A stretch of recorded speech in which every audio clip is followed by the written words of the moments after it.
बहुत ही महत्वपूर्ण बात कही है और इसका जवाब मैं प्रोफेसर धर्मेंद्र से लूंगी, लेकिन उससे पहले शादाब जी जरा ये बताइए एसआईआर से आपत्ति आखिर इतनी क्यों है? ये तो समय की मांग है ना, और अगर घुसपैठिए देश के बाहर जाते तो इसमें किसी को आपत्ति नहीं होनी चाहिए। भाई आप भी आइए और कहिए कि हम साथ खड़े हैं। नहीं, बिल्कुल घुसपैठिए जाने चाहिए, और मैं तो पिछले 1 महीने से कह रहा हूं कि एक सीमा आई है अपने अवैध बच्चों को लेकर, पाकिस्तानी है ना पासपोर्ट है कुछ नहीं है, वो बाहर जानी चाहिए, उससे कोई समस्या नहीं है। लेकिन 2 आंकड़े मैं आपके सामने प्रस्तुत कर रहा हूं। एक तो 1,26,00,000 लोग दूसरी जगह चले गए, इसको वेरीफाई करने में कौन सा प्रोसेस अपनाया गया? और अगर उत्तर प्रदेश के लोग गए, यानी पलायन हुआ उत्तर प्रदेश से, क्योंकि यहां पर कानून व्यवस्था लचर है, लोग यहां पर अपने आप को सुरक्षित महसूस नहीं करते, रोजगार के अवसर उत्तर प्रदेश में नहीं है, मजबूरी में उनको उत्तर प्रदेश छोड़कर जाना पड़ा। सवाल एसआईआर पर नहीं, वही बता रहा हूं, 83 लाख लोग अनुपस्थित हैं। अनुपस्थित का मतलब क्या वो हमारे भारतीय भाई हैं जो यहां से बाहर नौकरी करने गए हैं, विदेश गए हैं, या फिर वो लोग हैं जो आप जिनको डाउटफुल बोलते हैं? 10 लाख के करीब फॉर्म सबमिट नहीं हुए, कौन रिस्पॉन्सिबल होगा, किसकी जिम्मेदारी आप आयद करेंगे?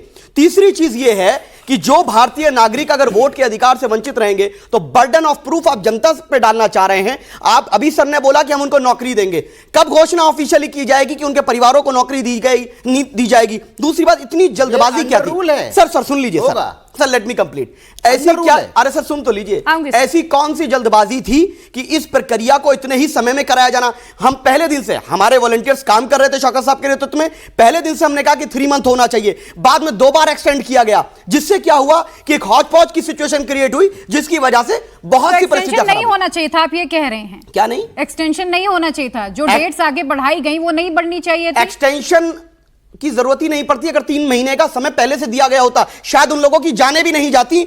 और जो ये प्रक्रिया अपनाई गई है, ये पूरी तरीके से पारदर्शिता नहीं अपनाई गई। मुस्लिम बाहुल्य क्षेत्रों में, सुन लीजिए मैडम, मुस्लिम बाहुल्य क्षेत्रों में और दलित बाहुल्य क्षेत्रों में बीएलओ जो हैं वो नहीं गए हैं। और ये लिख लीजिए कि सबसे ज्यादा अगर वोट किसी का प्रभावित हुआ है, जो बाद में एड ऑन होगा, मुझे जिम्मेदारी है। और बर्डन ऑफ प्रूफ अति पिछड़ों पे जाएगा, दलितों पे जाएगा, मुसलमानों पे जाएगा। शादाब जी, आपके पास आपत्ति दर्ज कराने का पूरा 1 महीने का समय है। बर्डन ऑफ प्रूफ किस पर होगा? एक आम नागरिक पे बर्डन ऑफ प्रूफ डाल देंगे आप, एक आम नागरिक पे बर्डन ऑफ प्रूफ डाल देंगे कि उसकी आपने, और कितने घुसपैठिया, कितने घुसपैठिया कोई कह रही है हिंदुस्तान का सबसे बड़ा वोट घोटाला एसआईआर के माध्यम से हो रहा है। अब इसके पीछे तर्क क्या है, जरा मेरे दर्शकों को भी समझाइए, यहाँ बैठी ऑडियंस भी ये समझना चाहती कैसे। देखिए, ऑडियंस है यहाँ पे, ज्यादातर मैं देख रहा हूँ यूथ है, समझदार यूथ है, और इनके सामने अगर तथ्य रखे जाएंगे तो ये क्लियर हो पाएंगे क्या सही है क्या गलत है। हमारे देश में बहुत स्पेसिफिकली बताया गया है कि एक संसद का, पार्लियामेंट का क्या ताकत है, इलेक्शन कमीशन की क्या ताकत है, पॉलिटिकल पार्टी की क्या ताकत है। धारा 327 हमारे देश में जो कॉन्स्टिट्यूशन की 327 आर्टिकल है, वो ये कहता है कि हमारे देश में चुनाव से रिलेटेड जो भी कानून बनेगा, प्रक्रिया से रिलेटेड जो कानून बनेगा, या जो भी चुनाव से रिलेटेड चीजें होंगी, वो संसद तय करेगी। चुनाव आयोग के पास ये अधिकार ही नहीं है कि वो कुछ ऐसा कर पाए हमारे पूरे देश में। ये हमारा कॉन्स्टिट्यूशन कहता है। कोर्ट ने तो कहा उसके है बाद सुप्रीम कोर्ट ने तो कहा है। देखिए, सुप्रीम कोर्ट की कितनी रूलिंग्स को ये ऑर्डिनेंस लाके बदल देते हैं, ये आप जानते हैं। मैं कॉन्स्टिट्यूशन की बात कर रहा हूं, आप कोर्ट में जाके ये कॉन्स्टिट्यूशन को गलत साबित कर दीजिए, हम मान लेंगे। रिप्रेजेंटेशन ऑफ पीपल्स एक्ट 1950 ये कहता है कि अगर चुनाव आयोग को कुछ ऐसा रिवीजन कराना है, कुछ चेंजेस कराने हैं, तो उनको लिखित में उस क्षेत्र के बारे में लिख के देना पड़ेगा कि वो एसआईआर क्यों कराना चाहते हैं। यही सवाल है। आज तक मुझे एक ओपनिंग रिमार्क, मेरे को 30 सेकंड्स कंप्लीट करने दीजिए, मैं सवाल बोलिए। ये रिप्रेजेंटेशन ऑफ पीपल एक्ट 1950 में सीनियर अधिकारी बता देंगे, ये लिखा हुआ है कि अगर चुनाव आयोग को कोई भी रिवीजन करानी है तो उनको देश में लिखित में ये बताना पड़ेगा कि वो क्यों कराना चाहते हैं। आज तक चुनाव आयोग का एक लेटर दिखा दो जो बताए कि हम देश के अंदर इतने बड़े स्तर पे एसआईआर करवा रहे हैं, उसका ये रीजन है। आप पिछले कितने चुनाव उठा लीजिए, दिल्ली का चुनाव उठा लो, इन्होंने अरविंद केजरीवाल जी की कॉन्स्टिट्यूएंसी में 50,000 वोट काट दिए, और इनके अध्यक्ष ने पार्लियामेंट में कहा कि हम किसी नागरिक का वोट नहीं कटवा रहे, हम सारे घुसपैठियों का वोट काट रहे हैं। आज बताइए वो 50,000 घुसपैठिया कहां है?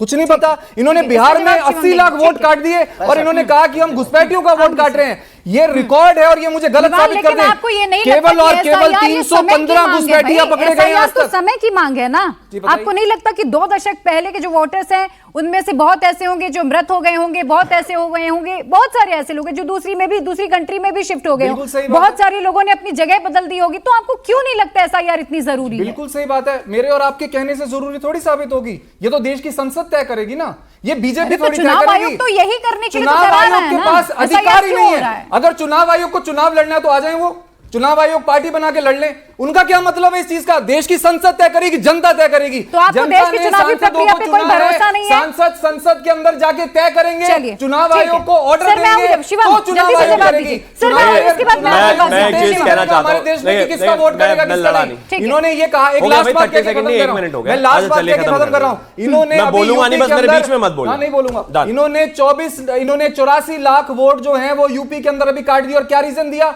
अनस्पेसिफिक, पता नहीं। अरे उन्होंने काट दिया, चुनाव आयोग ने काट दिया, पहले तो ये तय करिए। शिवम जल्दी से जवाब दीजिए, इसके बाद कौन रिकॉर्ड रखेगा? ये देश के अंदर घोटाला चल रहा है वोट के नाम पे। ठीक है, आप अपनी बात रख दी। शिवम जल्दी से जवाब दीजिए, जारी और वोट काट के ये चुनावों को चोरी किया जा रहा है बीजेपी द्वारा। ठीक है, इसका जवाब मैं अमीन खान जी से ले लूंगी, लेकिन उससे पहले शिवम पार्लियामेंट नहीं पास किया है सर, मैं आऊंगी और इलेक्शन कमीशन को बनाया है। दीजिए, वो अपनी बात पूरी कर ले, फिर मैं आपके पास। देखिए, मैं एक चीज कहना चाहता हूं, एक होते हैं झूठे, एक होते हैं महाझूठे, और उसके बाद होते हैं आम आदमी पार्टी के प्रवक्ता। ठीक है, आप साबित करो ना। अब देखिए, अब मैं कर रहा हूं, मैंने कहा था बोलेंगे नहीं बीच में, मैंने तो नहीं बोला, करो, मैंने निवेदन झूठा साबित कर दिया। मेरा निवेदन है, मैं बीच में नहीं बोलूंगा। मैंने शुरुआत में कहा था कि मैं बीच में नहीं बोलूंगा, मैंने आपके सामने कहा था, आप सब आई विटनेस है, मैंने कहा था बीच में नहीं बोलेंगे। दूसरा एक और तथ्यों पे साबित भैया, एक काम करो, बिल्कुल, मैं चुनौती दे रहा हूं, मुझे झूठा चुनौती स्वीकार कर ली, लेकिन सुनना तो पड़ेगा ना उसके लिए। रुकिए जरा, नहीं कर पाओगे, ये फिर देखिए, अपने आप ही नहीं कह रहे कर चुनौती पाओगे, स्वीकार अच्छा, करो, ठीक है, अपने आप ही कह रहे सुनिए नहीं कर जरा, पाओगे, अब सुन लीजिए बोलने जरा। भी नहीं दे रहे, परेशान भी कर पाओगे आप। पढ़े लिखे लोगों को झूठा साबित धीरे नहीं करते हैं, ये धीरे नहीं करते हैं, सब अपना समय निकाल के आते हैं और तथ्यों पे सुनने के लिए आते हैं। तथ्यों पे शिवम जल्दी से जवाब दीजिए, तथ्यों पे ही बात। शिवम बोलो, तथ्यों में बोलो, धारा 327 में बोलो आप। Thank you. मैं एक चीज कहना चाहता हूं, बड़ी सीधी बात है, अरविंद केजरीवाल को जेल अरे से धारा प्लीज आप इनको रोकें, ये क्या हो गया? अरविंद केजरीवाल नाराजगी क्यों है? नहीं हरा सकते, मुझे समझ में निवान जी, आज मेरी चर्चा एसआईआर पे है, आज मेरी चर्चा एसआईआर पे है, और आज मैं सिर्फ एसआईआर पे आप देख सुनूंगी रहे और हैं मेरे दर्शक desperation भी यही कितनी सुनना है। चाहते हैं।